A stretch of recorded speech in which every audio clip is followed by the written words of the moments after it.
Welcome back, my lovely subscriber. No? Maybe it's time to hit that button. Just saying. If you saw the last video, you know I bought that one.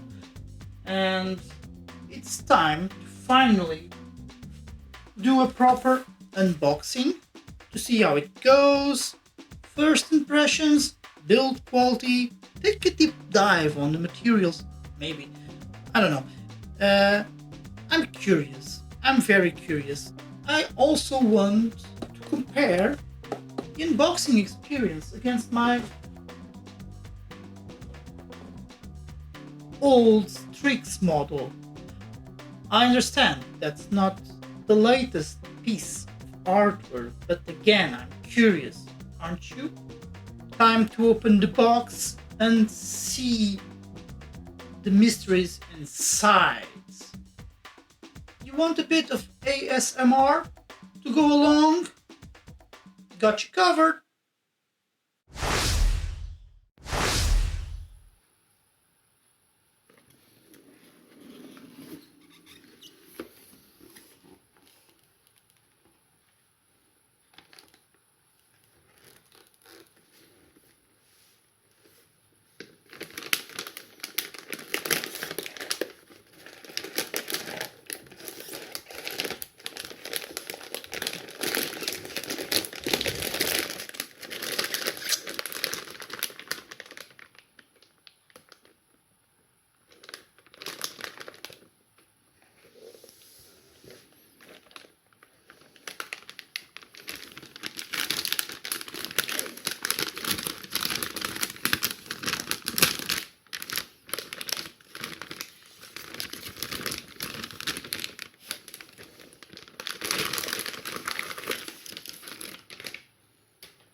here's the overview of your board.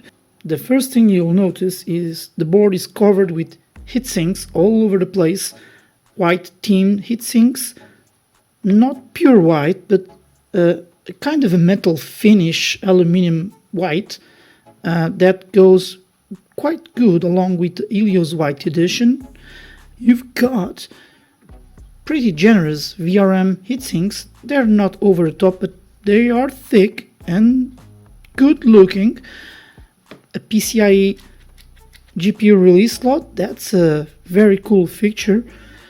Plenty of headers for your pump, for your CPU fan, optional CPU fan, chassis headers, more over there, and it seems like these three on top, they are covered with a rubber. That's cool. That's a very cool thing, I might say. And this is the slot, the AM5 slot. It's different, alright, but the holes, the alignments, well, they are compatible with some AM4 coolers, as long as you don't use a backplate. I'll show you in a minute why. You've got your RGB right there. It's nice. I have not seen it yet turned on, but for the look of it, kind of mirror, yeah, it looks amazing. You also got some RGB headers, one 12 volt, one 5 volt, more two 5 volt over there. The 5 volt are addressable, keep in mind, the 12 volt is not. The audio area looks quite alrightish. You've got two slots full size, but only one is reinforced and full speed, as in 16 lanes. You've got your SATA ports right here, angled to the side to ease out the cable management. Now let's take a peek at the rear I/O. So, plenty of USBs right there. You got a BIOS flashback button, a clear CMOS button, that's handy. That's pretty handy. A dedicated USB port for BIOS flashback and two USB-C ports. Oh, that's okay. Now, for the back, you've got a lovely theme going on, but it's pity you won't see it. And that's the backplate. As long as your AM4 cooler does not interfere with this backplate, you are alright. How could I forget about M.2 QLatch for your NVMe? Super easy.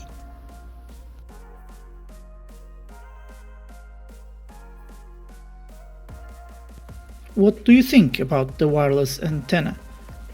The older one is really cool looking, but the newer is retractable and has a rubber grip.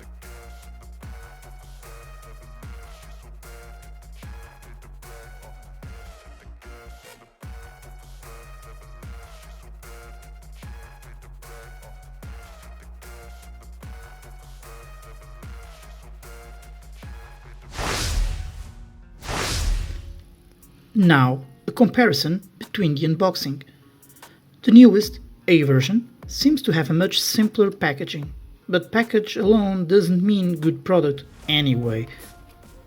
On the other side, the older E version, even being a B450 chip, looks more carefully planned. Premium, I might say. Remember, E version is always superior to A, I, and F.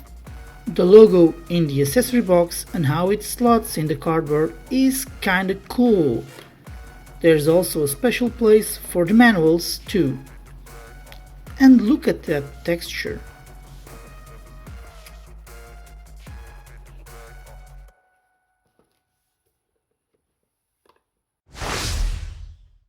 That is it. I sure hope you like it. You do not, well, there's always a like button, but I rather would like you hit the like, and Don't forget to share with your friends, and as always, subscribe. See you next time.